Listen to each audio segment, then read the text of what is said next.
வணக்கம். அழகாகவும் பளபளப்பாகவும் இருக்க சில எளிய டிப்ஸ்.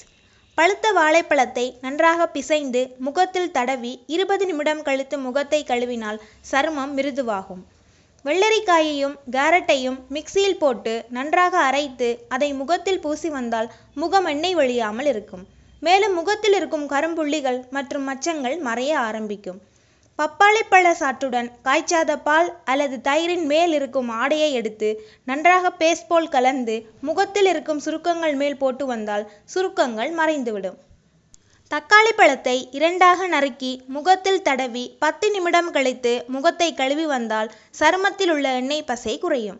தோல் வறண்டு சுருக்கமாக இருந்தால் ஆலிவ் ஆயிலை பூசி 15 நிமிடம் ஊற வைத்து பின்பு சோப்பு போட்டு குளிக்க வேண்டும். பால், கடலை மாவு, மஞ்சள், சந்தனம் அனைத்தையும் கலந்து முகத்தில் தடவி குளித்து வந்தால் சருமம் அழகாகவும் பளபளப்பாகவும் மாறும். ஆரஞ்சு பழத்தோலை வெயிலில் காய வைத்து பொடி செய்து பாலுடன் கலந்து சருமத்தில் தடவி அரை மணி நேரம் கழித்து சருமத்தை கழுவி வந்தால் வெயிலால் ஏற்பட்ட கருமை மறையும். மேலும் இதுபோன்ற அழகு குறிப்புகளை தெரிஞ்சுக்க சேனலை சப்ஸ்கிரைப் பண்ணுங்க. நன்றி, வணக்கம்.